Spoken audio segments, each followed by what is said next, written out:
음성 날 불러주시고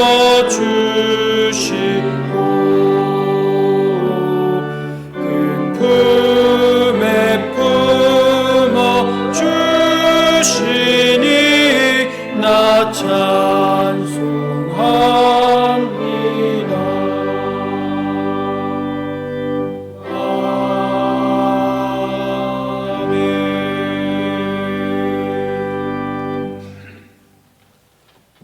누구든지 나를 따라오려거든 자기를 부인하고 자기의 십자가를 지고 나를 따를 것이니라. 누구든지 제 목숨을 구원하고자 하면 잃을 것이요 누구든지 나를 위하여 제 목숨을 잃으면 찾으리라. 아멘.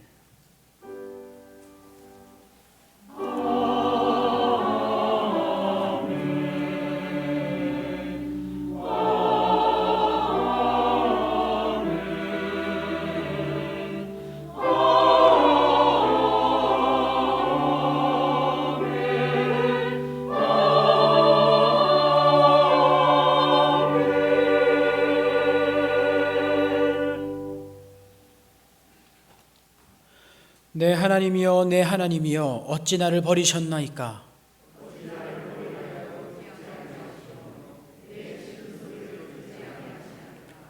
내 하나님이여 내가 낮에도 부르짖고 밤에도 잠잠하지 아니하오나 응답하지 아니하시나이다.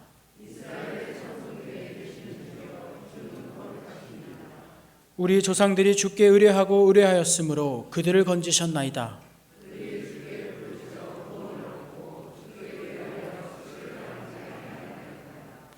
나를 멀리하지 마옵소서.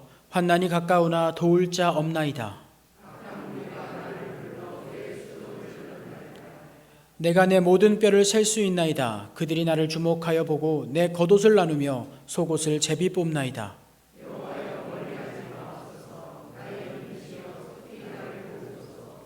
나를 사자의 입에서 구하소서. 주께서 내게 응답하시고 들소의 뿔에서 구원하셨나이다.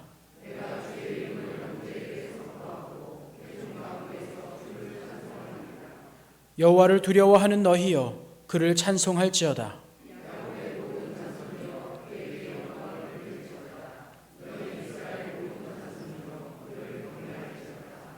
아멘. 인류의 모든 죄를 사하시기 위해 독생자 예수님을 이 땅에 보내주신 하나님 아버지, 온 인류를 구원하시기 위하여 십자가를 지신 예수님을 기억하며 사순절 첫 번째 주일을 시작합니다. 우리도 눈을 들어 골고다 언덕의 십자가를 바라보게 하시고 대속의 피를 흘려주신 예수님을 모시고 살아가게 하여 주옵소서. 사순절 기간을 지내면서 주님께서 걸으셨던 그 고난의 길에 동행하기를 원합니다. 아무리 힘들고 어려워도 말씀을 의지하며 사명의 십자가를 지고 예수님의 발자취를 따를 수 있도록 인도하여 주옵소서. 예수님의 이름으로 기원하옵나이다. 아멘. 나는 전능하신 아버지 하나님 천지의 창조주를 믿습니다. 나는 그의 유일하신 아들 우리 주 예수 그리스도를 믿습니다. 그는 성령으로 잉태되어 동정녀 마리아에게서 나시고 본디오 빌라도에게 고난을 받아 십자가에 못 박혀 죽으시고 장사된 지 사흘 만에 죽은 자 가운데서 다시 살아나셨으며 하늘에 오르시어 전능하신 아버지 하나님 우편에 앉아 계시다가 거기로부터 살아있는 자와 죽은 자를 심판하러 오십니다. 나는 성령을 믿으며 거룩한 공교회와 성도의 교제와 죄를 용서받는 것과 몸의 부활과 영생을 믿습니다. 아멘.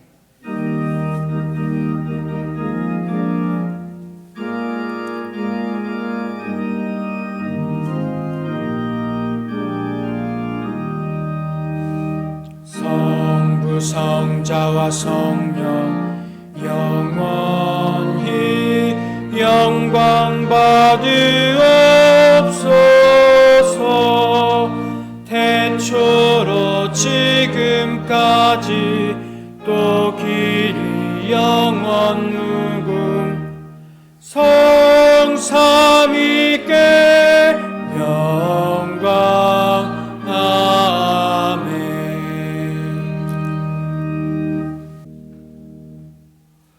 거룩하신 하나님 아버지, 오늘도 사랑하는 주님 앞에 나와 찬양과 경배를 올려드리게 하시니 감사드립니다. 만물을 창조하시고 다스리시는 하나님 아버지의 영광이 가득한 사순절 첫 주일 이 아침에 주님을 경배합니다. 날마다 주님께서 베풀어 주시는 은혜를 기억하게 하시며 주님이 주신 말씀과 기도로 동행하고 살아가는 참된 기쁨을 누리며 살아가게 하여 주시옵소서. 어떤 상황에서도 하나님을 높이고 찬양하며 살아가게 하시고 이 시간 예배를 통하여 진심으로 주님을 찾고 구하고 두드리며 주님을 갈망하는 저희들의 심령 위에 성령의 은혜를 채워 주시옵소서. 은혜 아니면 살아갈 수 없는 저희들이 연약한 존재임을 이 시간 고백하며 하나님께 은혜를 간구합니다. 염려하고 또 욕심내며 살아가던 세상의 삶을 벗어버리게 하시고 하나님이 주신 것에 감사하며 주님의 나라와 천국의 삶을 살아가게 하여 주시옵소서. 우리를 통해 일하시기를 기뻐하시는 하나님 아버지, 저희 교회가 이 지역 속에서 하나님의 뜻을 이루어가는 아름다운 교회가 되게 하여 주시옵소서. 무엇을 위해 살아가야 하는지를 분명히 알게 하시고 하나님을 향한 사랑을 가슴에 담고 살아가게 하여 주시옵소서. 시대와 환경에 핑계를 대며 앉아있지 않게 하시고 예수님의 오실 날을 준비하게 하여 주시옵소서. 저희들의 믿음이 회복되어 교회 맡은 사역을 감당하게 하시고 하나님의 뜻을 이루어가는 일꾼들이 되기를 원합니다. 또한 여러 가지 어려움으로 이 땅을 살아가는 청년들을 기억하사 청년들로 하여금 아름다운 미래를 꿈꾸는 나라가 되게 하여 주시옵소서. 믿음의 청년들로 자라게 하시고 그들의 앞날을 인도하사 하나님의 거룩한 나라를 위해 수고하고 애쓰는 이들이 많게 하여 주시옵소서. 다가오는 봄에는 저희 교회가 주님 앞에서 거룩하고 영적인 능력을 회복하게 하여 주시옵소서.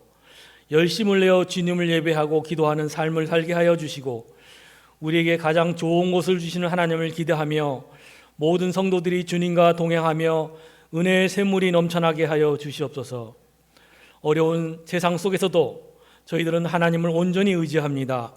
걱정과 불안에 사로잡혀 살 것이 아니라 하나님을 온전히 섬기며 바라보길 원하오니 하나님만 의지하고 신뢰하며 하나님께서 우리에게 향하신 뜻을 따라 거룩한 삶을 살아가게 하여 주시옵소서. 약한 자들을 돌보시고 슬퍼하는 자들을 위로하시며 가난한 자들과 함께 하신 예수님을 따라가는 참된 그리스도인이 되게 하여 주시옵소서. 진리와 함께 기뻐하고 교만하지 않으며 오직 먼저 섬기고 사랑하는 자들이 되게 하여 주시옵소서. 저희 성도들의 가정에 항상 기쁨이 넘치게 하시고 직장과 사업터에 형통의 은혜를 더하여 주시옵소서. 예배를 돕는 손길에 복을 주시옵소서. 찬양대 찬양을 흠향하여 주시고 목사님이 말씀하실 때에 성령으로 기름 부어 주셔서 은혜의 통로 되게 하여 주시옵소서. 말씀을 듣는 저희들에게 성령의 지혜를 주시사 말씀대로 살아갈 수 있는 힘을 얻게 하여 주시옵소서. 예배의 시종을 주님께 맡기옵고 예수 그리스도의 이름으로 기도드리옵나이다. 아멘.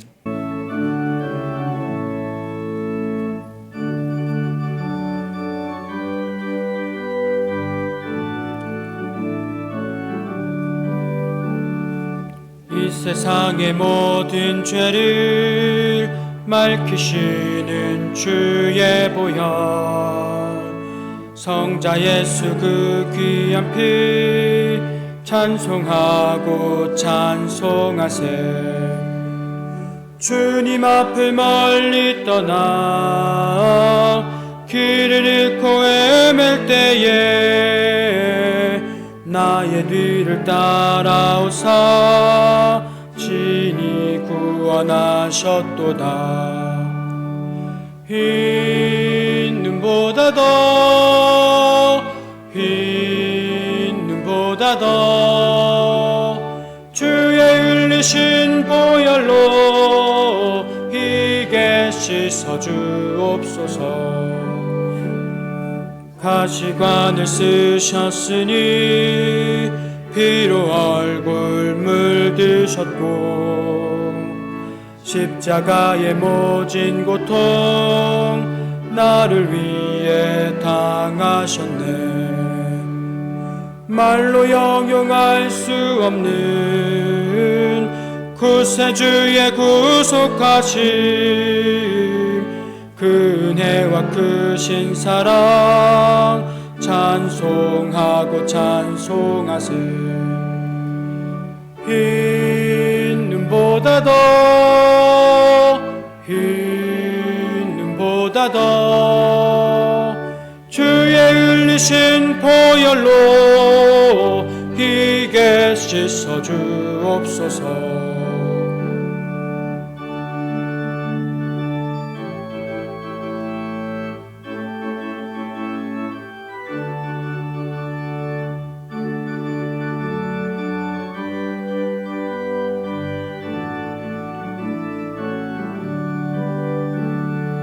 아버지를 멀리 떠나 바른 길을 쳐버리고 여러 가지 죄악으로 주홍같이 되었으니 물 같은 것 가지고는 씻을 수가 아주 없네. 주여 귀한 보배 피로 날 정결케 하옵소서. 흰 눈보다 더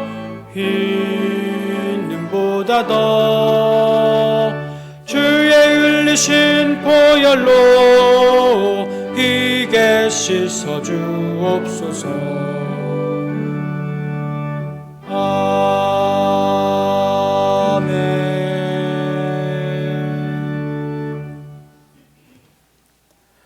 오늘 우리에게 주신 하나님의 말씀은 신약 성경 누가복음 15장 1절에서 10절까지 말씀입니다. 신약 성경 누가복음 15장 1절에서 10절까지의 말씀입니다. 우리가 한 절씩 교독하도록 하겠습니다. 모든 세리와 죄인들이 말씀을 들으러 가까이 나아오니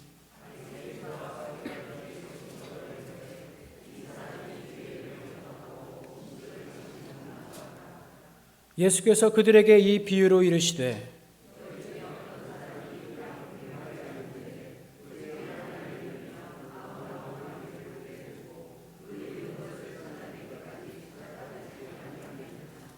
또 찾아낸즉 즐거워 어깨에 메고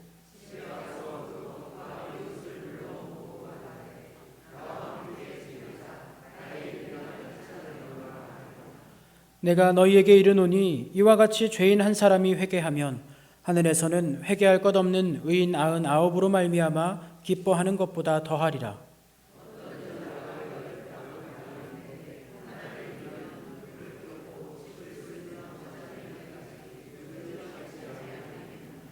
또 찾아낸즉 벗과 이웃을 불러 모으고 말하되 나와 함께 즐기자 이른 드라크마를 찾아내었노라 하리라.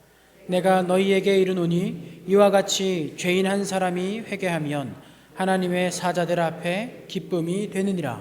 아멘.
우리 함께 인사하겠습니다. 하나님께서 함께 하십니다.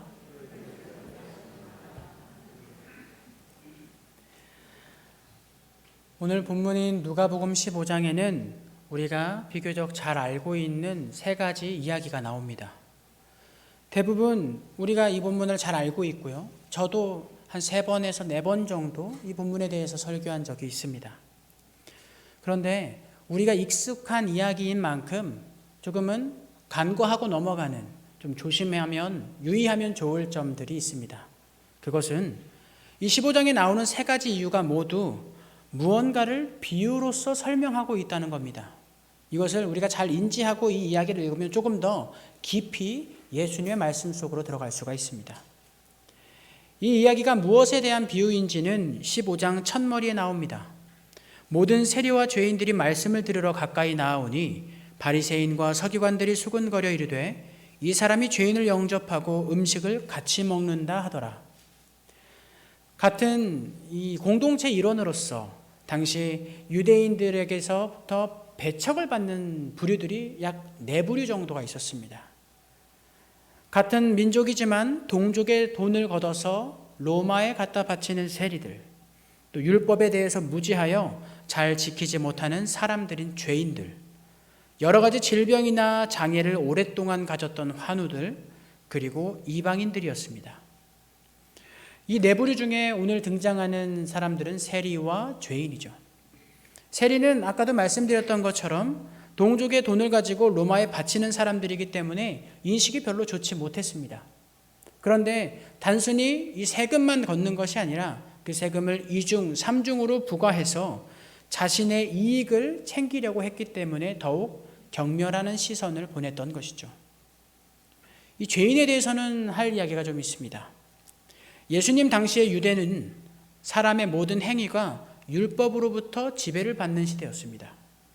그래서 정한 것과 부정한 것, 그리고 거룩한 것과 속된 것이 굉장히 엄격하게 구분되어 있었던 곳이었죠. 수많은 율법 조항들을 모두 지키면 의로운 사람이 되었고, 그러지 못하면 속된 사람이 되었습니다. 율법을 잘 지키냐, 그렇지 못하느냐가 바로 그 사람의 인생을 판가름하는 기준이 되었고, 율법 가운데 가장 중요하고 핵심적이었던 것이 안식일법과 정결예법이었습니다. 이렇게 율법에 의하면 죄인들과 함께 걷는 것조차 부정한 행동으로서 판정되었습니다. 비교적 바리새인들과 율법학자들은 율법을 많이 알고 또 철저하게 준수하는 삶을 살았기 때문에 당시 의인이며 거룩한 자로 구분되곤 했습니다. 그에 반해서 일반적인 서민들은 그러지 못했습니다.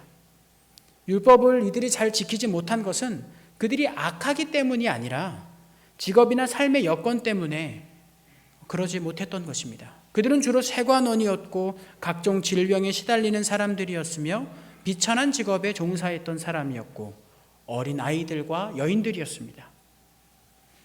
이러한 이들이 죄에 대한 용서를 받기 위해서는 속죄 제물을 바쳐야 되는데 그 제물을 살 돈조차 여의치 않았습니다. 이렇게 당시 이스라엘 사회는 구조적인 모순으로 말미암아 수많은 사람들이 죄인으로 전락하는 사회였고, 특정 세력들만이 경제적 우위와 사회적인 존경, 공경을 받는 모습을 나타내게 되었습니다. 물론 진짜로 악한 일들을 고의로 하는 사람들도 있었겠지만 대부분 고위층들을 위한 희생양으로서 죄인 되었던 사람들이 많았습니다. 오늘 본문 속에 나타나는 하나님의 율법에는 반드시 보호하고 보살펴 주어야 하는 이들을 오히려 죄인으로 만들어버린 불편한 진실이 담겨져 있는 것이죠. 이런 배경 속에서 예수님께서는 당시 유대 지역의 사상 속에서는 도무지 이해할 수 없는 행동을 하고 계시는 겁니다. 우리가 성경을 통해서 이러한 예수님의 행동을 봐서 그렇지, 우리가 만약 그 속에서 그 시대에 살고 있었던 유대 사람들이라면 예수님의 행동이 무언가 이상하다라는 것을 반드시 알아차렸을 겁니다. 예수님은 그렇게 하면 안 될 것 같은데 항상 그 행동을 하시는 분이었으니 말입니다. 그런 모습을 보고 바리새인과 서기관들은 서로 수군거렸다고 말하는데요. 이것은 실상 불평과 불만을 이야기하고 있는 것입니다. 이들이 했던 불평과 불만의 내용은 이 사람이 죄인들을 영접하고 함께 식사를 한다라는 것이었습니다. 이것은 주변 사람들에게 예수는 죄인이다라고 선포하는 것과 다르지 않은 말이었습니다. 왜냐하면 아까 말씀드렸던 것처럼 죄인들과 함께 걸어가는 것만으로도 부정하게 여겨지는 사회였습니다. 그런데 예수님께서는 그들을 영접했다고 합니다. 영접했다고 하는 것은 초대를 했다는 겁니다. 주로 어떤 때 쓰이냐면 식탁의 자리에 식사 교제 가운데에 사람들을 초대할 때 영접했다라는 말을 씁니다. 사람들은 죄인을 당연히 배척해야 하는 것이 맞는데 예수님은 오히려 사회적으로 죄인이라고 판가름 났던 모든 사람들을 초청해서 함께 식탁의 교제를 나누고 있으니 그들이 불평과 불만을 하는 것이었죠. 또한 유대 사회 속에서 이렇게 식탁의 교제를 함께 하는 사람들은 같은 공동체다라는 인식이 있었습니다. 그러므로 결코 유대인들의 식탁에는 죄인, 세리, 과부, 병자, 고아들이 함께 할 수 없었습니다. 이렇게 비난이 난무하는 그 현장 가운데서 예수님께서는 사회 구조적인 모순으로 인해서 또 집단의 이기주의로 인해서 죄인 되어버린 사람들을 경멸의 시선으로 바라보는 바리새인과 서기관들에게 세 가지 비유로 말씀하시는 겁니다. 그러므로 이 비유들은 바리새인과 서기관의 잘못된 관습과 통념을 깨뜨리고 온전하게 하기 위해서 말씀하신 것이며 동시에 그들의 신랄한 비난에 고개 숙인 연약한 이들의 상한 심령을 만져주시기 위해서 하신 겁니다. 이것을 잘 기억하시고 오늘 이 비유로서 들어가 보도록 하겠습니다. 첫 번째 비유는 잃은 양 비유죠. 4절입니다. 너희 중에 어떤 사람이 양 100마리가 있는데 그 중에 하나를 잃으면 99마리를 들여 두고 그 잃은 것을 찾아내기까지 찾아내지 아니하겠느냐. 성경에 굉장히 양에 대해서 많이 나오고 있죠.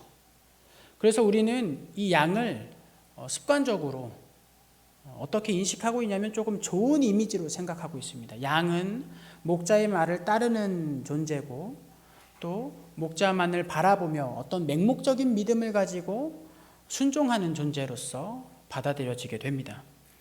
그러나 정작 양의 습성을 바라보면 우리가 가지고 있는 긍정적인 이미지와는 조금은 다르다는 것을 알 수 있습니다.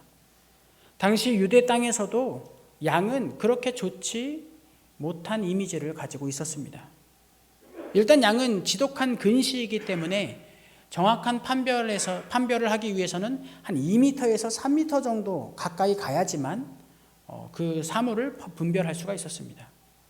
그 이상 벗어나면 사실 약간 흐리게 보여서 양이 어떤 것이 나의 먹이이고 어떤 것이 나의 위험인지 잘 분간하지 못하는 것이죠. 그래서 유독 손이 많이 가는 동물들이었습니다. 게다가 양은 자신을 보호할 만한 어떤 무기들도 지니고 있지 않았습니다. 발이 빠른 것도 아니고 치악력이 좋은 것도 아니고 발톱이 있는 것도 아닙니다. 하나 뿔이 있기는 하지만 그것은 안쪽으로 말려 있어서 자신을 보호하기에 적합하지 않았습니다. 그렇게 가진 거는 쥐뿔도 없으면서 또 고집은 세고 성격은 예민했습니다. 그래서 이 고대 중동 사람들은 어떤 그 사람들에게 뭔가 비난하고 욕을 하려고 하면 양 같은 놈이라는 이 문장을 사용해서 욕을 했다고 합니다. 그들에게 있어서 양이란 생각이 좀 모자라고 고집만 세서 목자의 음성에 또 잘 귀 기울이지도 않는 지저분한 짐승의 대명사로 불렸습니다. 그런데 예수님께서는 이 양을 이야기하시면서 이 양이 모두 한 목자의 소유라는 것을 되게 강조하고 계십니다. 이 비유의 핵심은요, 100마리 모두 그 양이 한 주인의 소유이며 그 주인은 그 모든 양을 귀하게 여긴다는 것이었습니다. 바리새인과 서기관들은 사람들을 의인과 죄인 이렇게 두 부류로 구분했습니다. 즉 세상에는 하나님께서 사랑하고 품으시는 사람이 있고 또 하나님께서 버리시는 사람이 있다고 생각했던 것이죠. 그러나 예수님은 사람들을 모두 자신의 양이라고 표현하고 계신 겁니다. 단지 잃어버렸느냐, 잃어버리지 않느냐의 차이만 있었을 뿐이었죠. 예수님께서는 사람들이 세상에 마련한 기준으로 나누지 않으시고 모두 자신의 품 안에 품어야 할 대상으로 여기고 계셨습니다. 선한 목자로 오신 예수님께서는 그 목자가 잃어버린 양을 끝까지 찾으신다고 말씀하시죠. 적당히 찾다가 해가 지고 추워지면 오늘은 충분히 찾았으니까 내일 찾지 뭐 하면서 그냥 지나가지 않으신다는 겁니다. 나에게 아직 99마리의 양이 있으니 한 마리 정도는 그냥 버리지 뭐 하면서 넘어가시지 않는다고 말씀하시죠. 그 목자는 양을 찾을 때까지 찾는 행위를 멈추지 않는다고 말씀하십니다.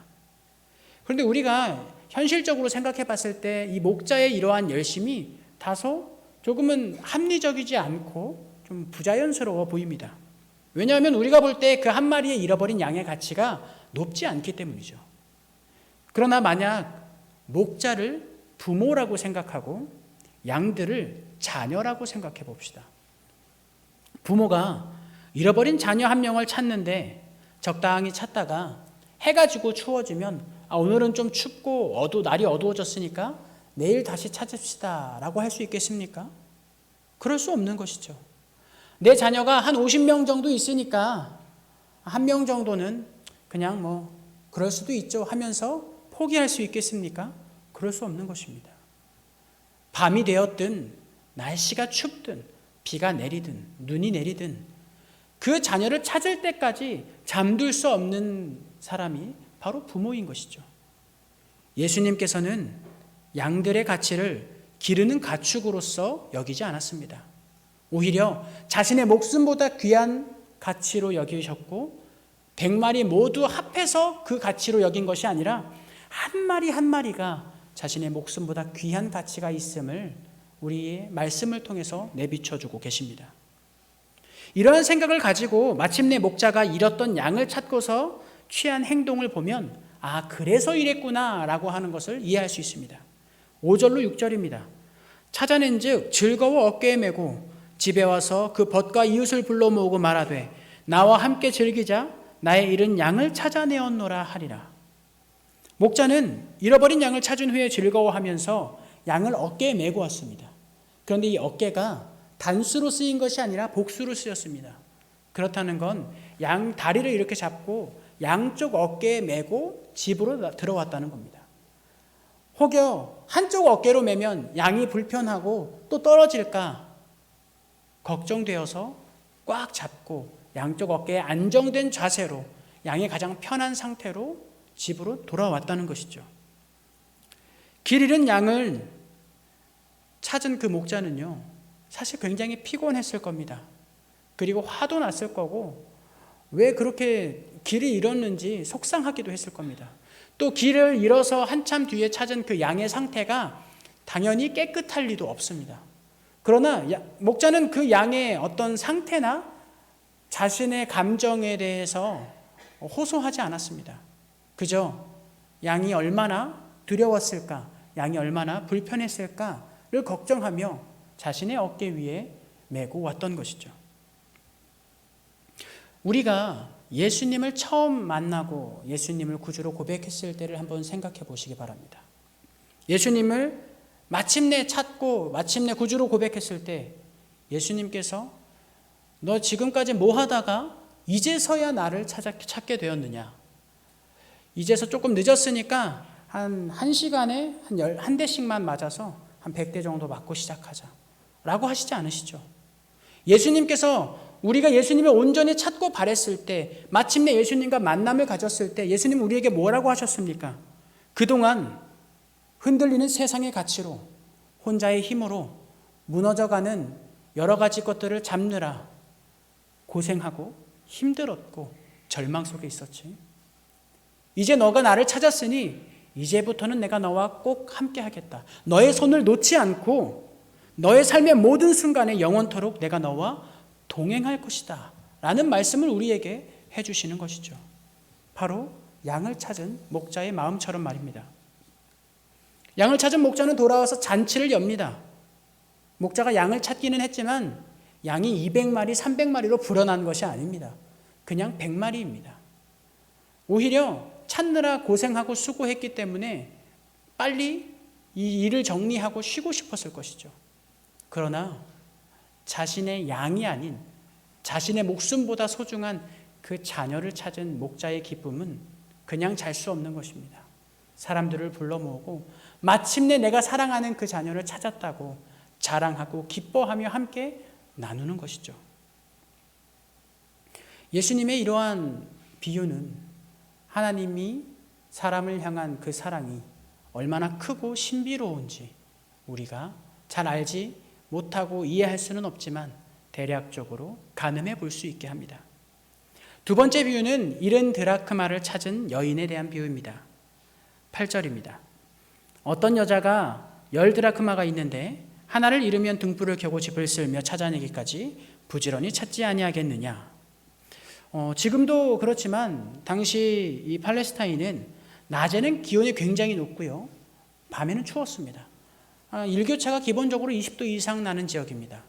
그래서 일반적인 가정집은 이러한 더위와 추위를 막기 위해서 집을 조금 특별한 형태로 지었습니다. 당시 냉난방 시설이 당연히 갖추고 있는 집이 별로 없었기 때문에 서민들의 집은 창문은 딱 하나, 동그란 형태의 지름이 한 45cm 정도 되는 창문 하나에 들어갔다 나왔다 할 수 있는 문이 있었을 뿐이죠.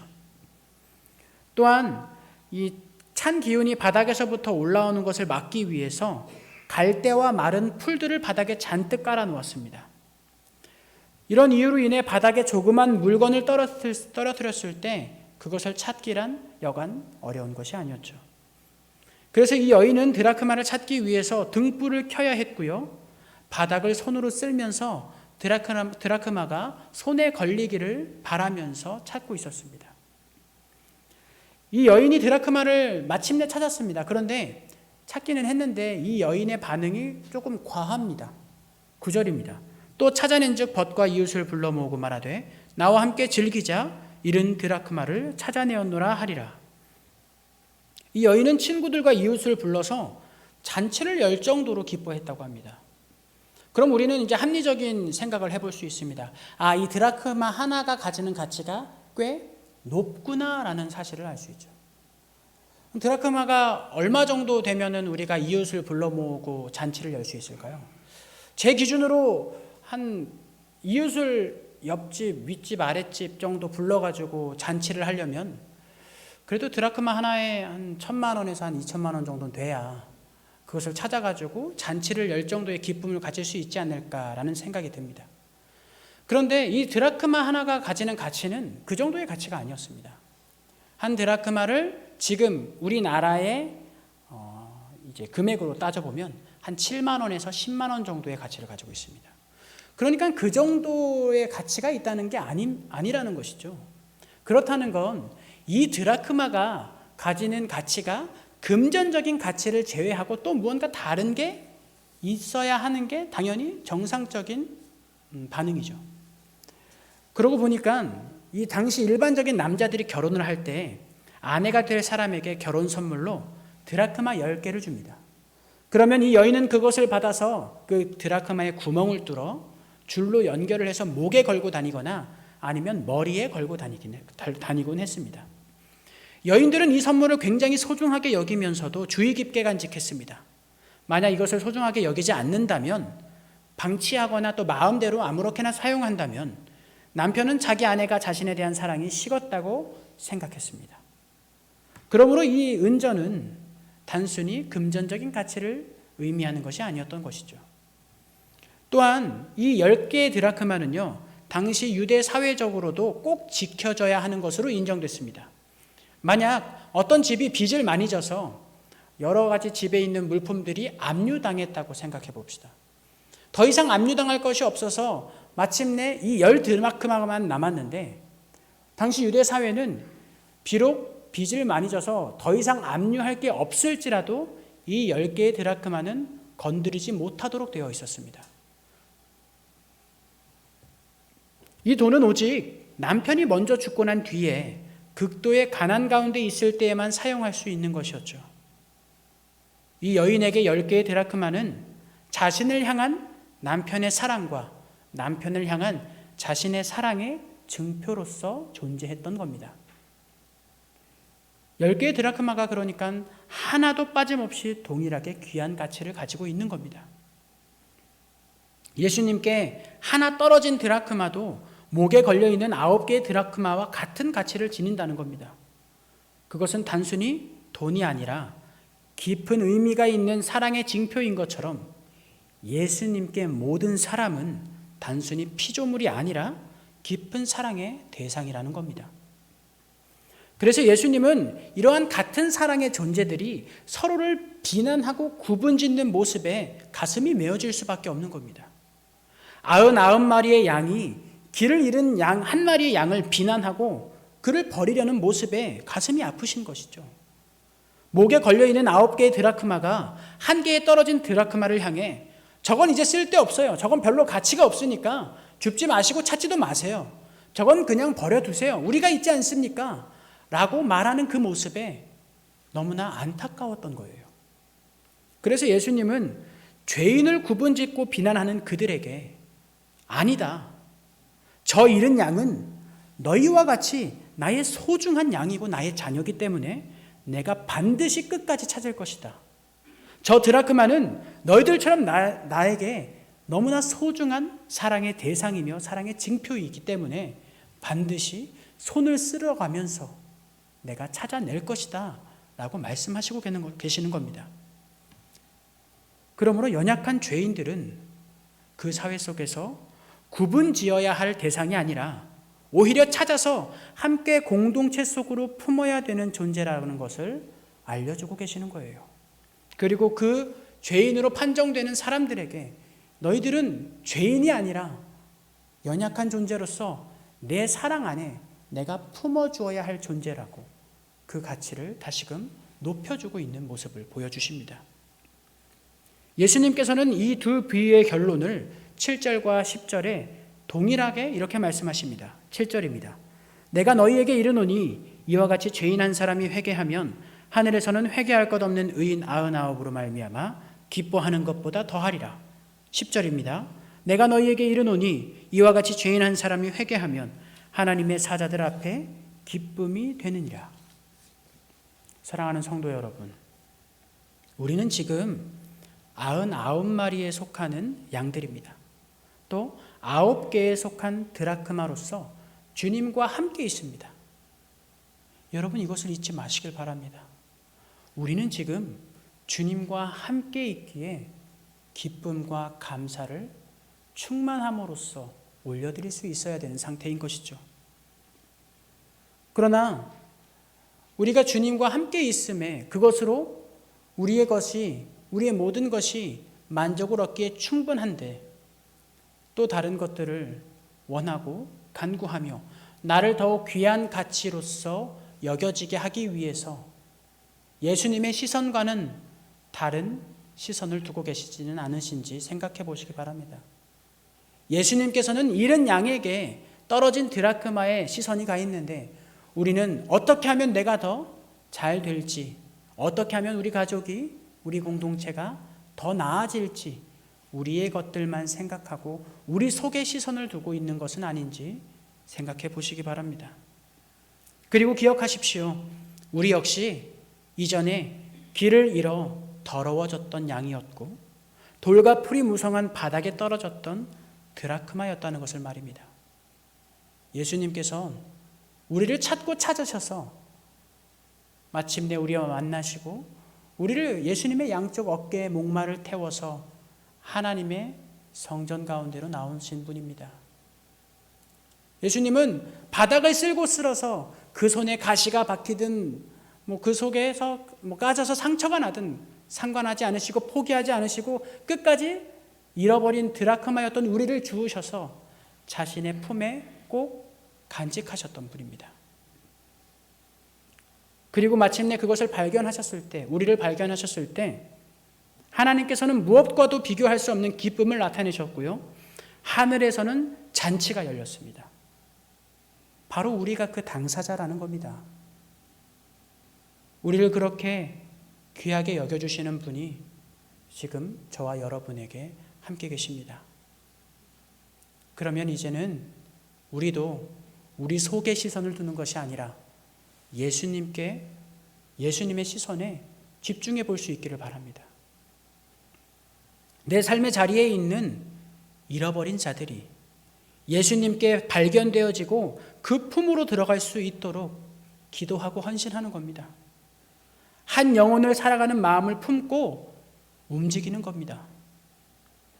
우리를 찾아 구원하시기 위해 스스로 십자가의 길을 걸어가신 예수님을 기억하는 이 사순절 기간에 예수님께 처음 발견되어 주님의 품으로 들어갔던 순간을 기억하시고 감사하십시오. 그리고 예수님을 따라 잃어버린 한 영혼을 위해서 기도하는 저와 여러분이 되기를 소망합니다. 이 시간 우리 함께 기도할 때에 우리의 삶에 온전히 찾아와 주신 예수님께 감사하며 우리 삶의 주변에 있는 많은 잃어버린 양들을 위해서 기도하는 시간을 갖도록 하겠습니다. 우리 함께 기도하겠습니다.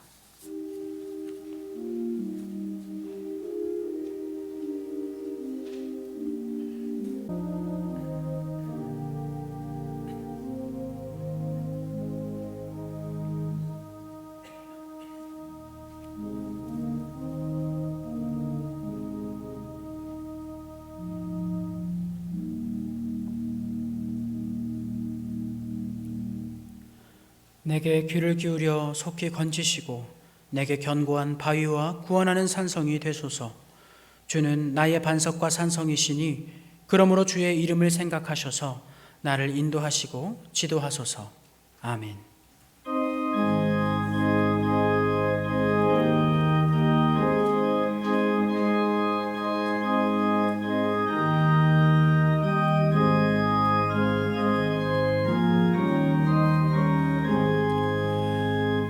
양아은 9마리는 을 안에 있으나 한 마리 양은 떨어져 길 잃고 헤매네. 산 높고 길은 험한데 목자를 멀리 떠났네. 목자를 멀리 떠났네. 그 99마리가 넉넉지 않은가. 저 목자 힘써 하는 말 그 양도 사랑해. 그 길이 멀고 험해도 그 양을 찾을 것이라. 그 양을 찾을 것이라. 길 잃은 양을 찾으러 산 넘고 물 건너 그 어두운 밤이 새도록 큰 고생하셨네. 그 양의 울음소리를 저 목자 들으셨도다. 저 목자 들으셨도다.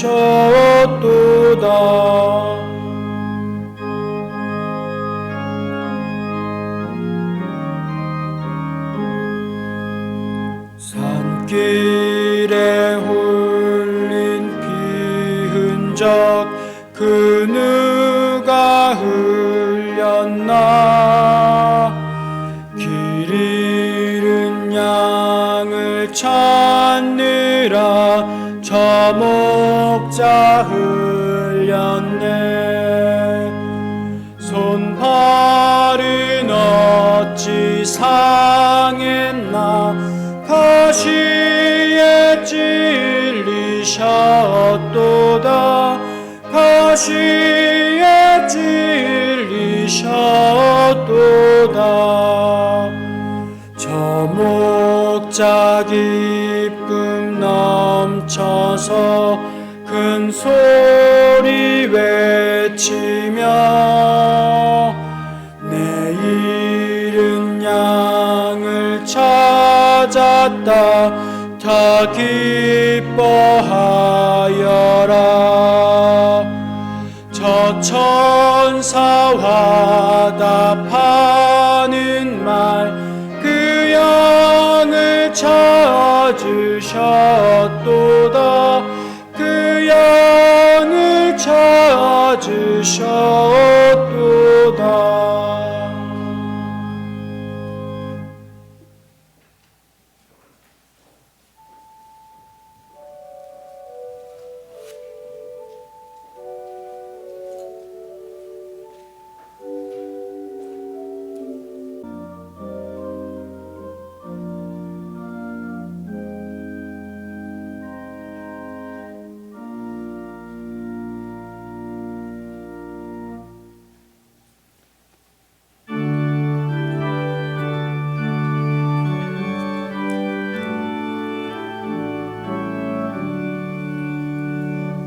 내게 있는 모든 것을 아낌없이 드리네. 사랑하고 의지하며 주만 따라 살리라. 주께 드리네. 주께 드리네. 사랑하는 구주 앞에 모두 드리네. 아멘.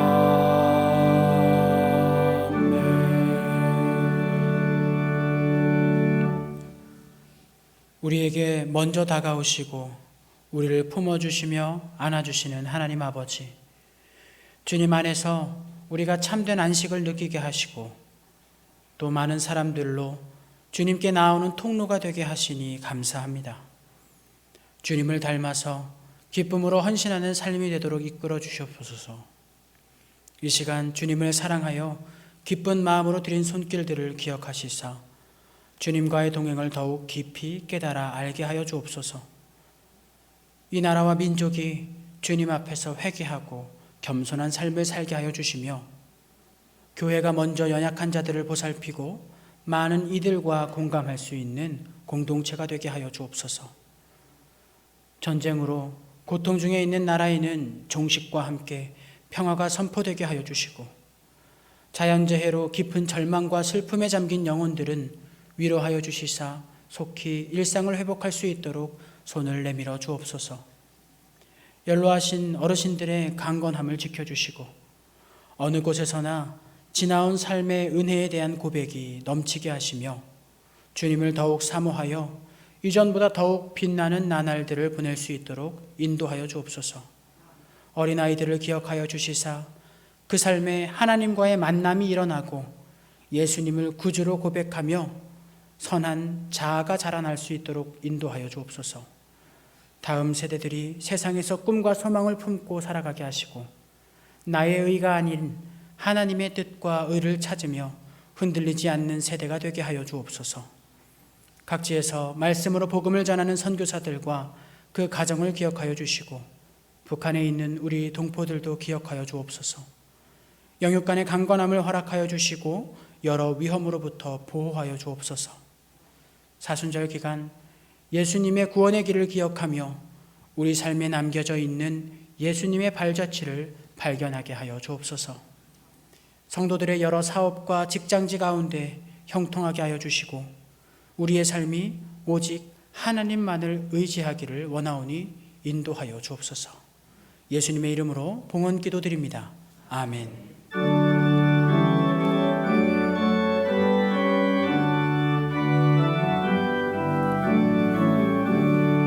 내 영혼아 찬양하라. 주님 앞에 엎드려 구속하신 넓은 은혜 높이 찬양하여라. 할렐루야 할렐루야 영원하신 하나님, 환난 중에 성도들을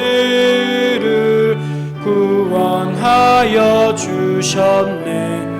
노하심은 더디하고 인자하심 넘치니 할렐루야 할렐루야 신실하신 하나님, 우리 약한 마시는 주 항상 지켜주시고 인자하신 그 손으로 보호하여 주시니 할렐루야 할렐루야 자비하신 하나님.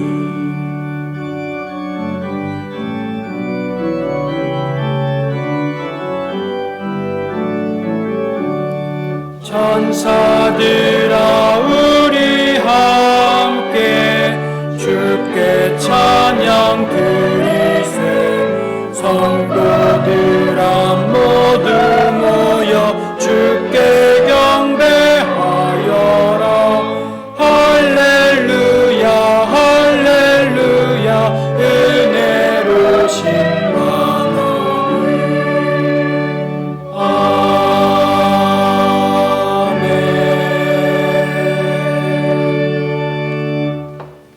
이제는 우리 주 예수 그리스도의 은혜와 하나님의 사랑과 성령님의 교통하심이 주님의 품 안에서 기뻐하며 감사함으로 주님의 뜻을 따라 살아가기로 작정하는 여기 모인 모든 성도들과 그 가정과 주님께서 세우신 교회와 나라 위에 지금으로부터 영원까지 함께하여 주시기를 간절히 축원하옵나이다. 아멘.